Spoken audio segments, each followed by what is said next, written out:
Apps are dying, not because your phone is going away, but because the next wave of software won't just respond to you, it'll act for you. Think about the last few years. We went from Alexa telling you the weather to ChatGPT writing emails and explaining things like a patient tutor. And now the next step is obvious. AI that doesn't just talk, it actually does. They'll be listening to you throughout the day and sort of observing what you're doing, and it'll get to know you, and it'll become this extension of yourself, this companion, this thing that just tries to help you be the best, do the best you can.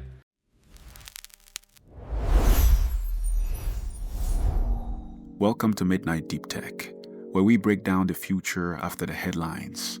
No hype, just what's real, and what it means for regular people.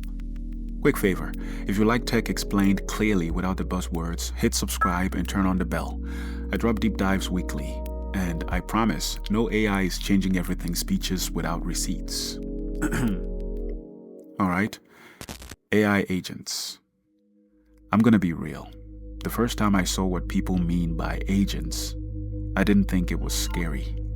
I thought, oh, this is going to change the way we live. Let me translate the word agent into normal language. An agent is basically an AI you give a goal to, and instead of stopping at advice, it tries to carry it out.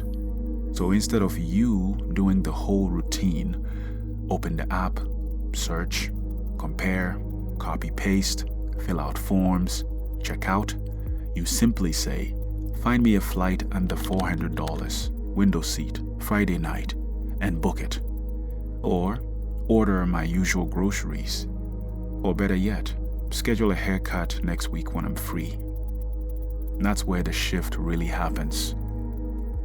And the reason this matters is simple. Apps were designed for you to use. Agents are designed to use apps for you. Chatbots talk. Agents act. And that one difference changes everything. Because once software reliably takes actions for you, you stop thinking in apps. You start thinking in outcomes.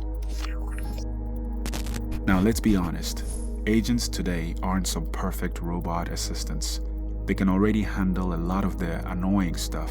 Scheduling, simple workflows, pulling information, drafting messages, sending updates, filling out forms. And in workplaces, that's already a big deal. But don't get hypnotized by all that. Today's agents are like a teenager with a driver's license. They can drive, but you do not want to fall asleep in the passenger seat. And this is the part most people miss. Agents can make confident mistakes. Not I'm not sure mistakes. I mean, I'm calm, I'm certain, and I'm wrong mistakes. It's okay if you're on a weekend mucking around with ChatGPT as a consumer and it gets something wrong. As a business, when your employees get knowingly false information or your customers get knowingly false information, right? That's not okay. Also, the real world is messy.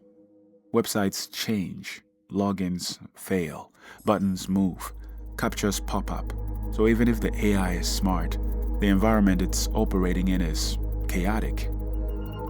And then there's this. Access. For an agent to be useful, it needs permission to touch your stuff. Email, calendar, accounts, purchases, even your payment details.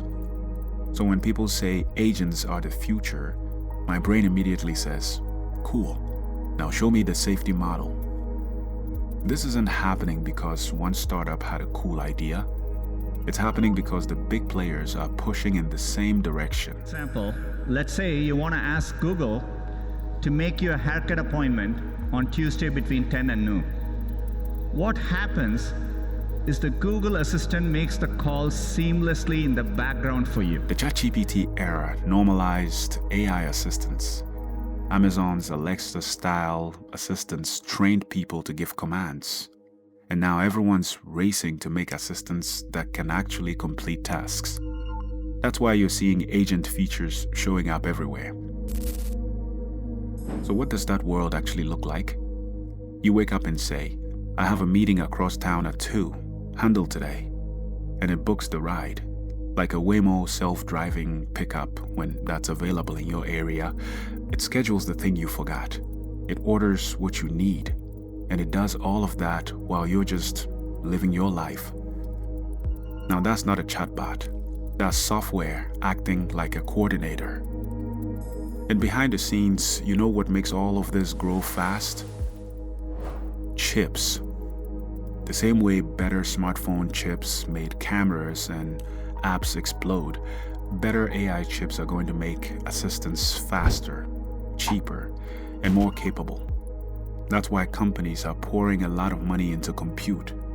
Because the more compute you have, the more the assistant stops lagging and starts feeling real. Timeline-wise, don't let anybody sell you a fantasy. Over the next year, you'll see a lot of impressive demos and a lot of half-working assistants. In a few years, agents will quietly become normal for work and shopping.